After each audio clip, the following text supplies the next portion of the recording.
महाभारत युद्ध दुनिया का सबसे बड़ा युद्ध माना जाता है। यह युद्ध कुल 18 दिन चला था। एक तरफ कौरव तो दूसरी तरफ पांडव थे और भगवान श्री कृष्ण पांडव की तरफ से थे। पुराणों के अनुसार पांडवों को मिलाकर इस युद्ध में 18 योद्धा ही जीवित बचे थे।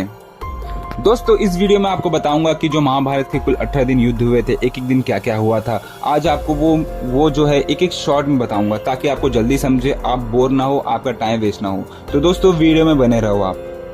पहला दिन, विराट नरेश के पुत्र उत्तर और श्वेत को शल्य और भीम ने मार दिया था।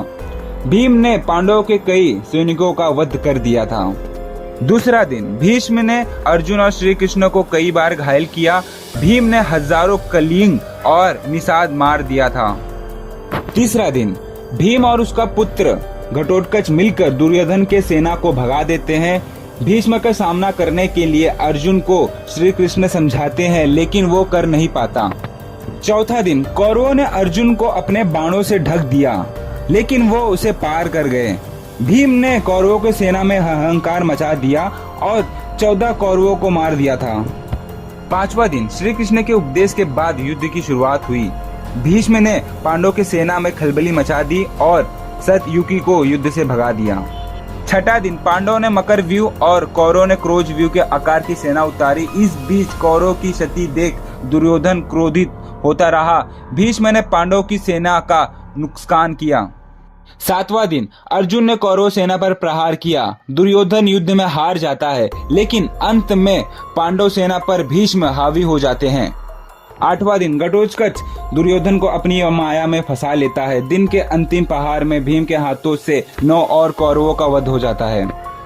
9वां दिन, भीष्म अर्जुन को घायल कर देते हैं। कृष्ण को अपनी प्रतिज्ञा तोड़कर हथियार उठाना पड़ता है। भीष्म पांडवों की सेना पर भारी क्षति पहुंचाते हैं। 10वां दिन, अर्जुन ने अपनी बाणों पे भीष्म को लेटा देते हैं और तभी भी भीष्म अपनी प्राण नहीं त्यागते। 11वां दिन, द्रोण कौरवों सेना का नया सेनापति बनाए जाते हैं। कौरवों की युधिष्ठिर को बंदी बनाने की योजना पर अर्जुन पानी फेर देते हैं। 12वां दिन, शकुनी और दुर्योधन फिर से युधिष्ठिर को बंदी बनाने की योजना बनाते हैं, लेकिन अर्जुन ऐन मौके पर उनकी चाल असफल कर देते हैं। 13वां दिन, इस दिन कौरवों चक्रव्यूह की रचना करते हैं, जिसे तोड़ने के लिए भीम, अदि और अभिमन्यु के साथ भेजा जाता है, लेकिन इस वायु में अभिमन्यु ही प्रवेश कर पाता है। वो अकेले कौरवों के महारथी से भिड़ जाता है और वीर गति को प्राप्त हो जाता है। 14वां दिन, जयद्रथ को बचाने के लिए कर्ण उसे सेना के पिछले भाग में छुपा देता है, लेकिन श्री कृष्ण सूर्य को छुपा देते हैं, जिसके कारण वो बाहर आ जाता है और अर्जुन के हाथों से मारा जाता है। इस दिन द्रोण के हाथों विराट का भी युद्ध हो जाता है। 15वां दिन, इस दिन पांडव छल से द्रोणाचार्य को अश्वत्थामा का मरने का विश्वास दिला देते हैं। यह अश्वत्थामा एक हाथी होता है जिसे भीम मारता है।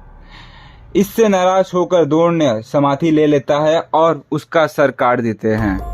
16वां दिन, दुर्योधन ने अर्जुन के लिए बाण बचा के रखा था ताकि अर्जुन को उससे मार सके, किंतु के वचन के चलते वह नकुल और सहदेव को हराने के बावजूद उसका वध नहीं करता।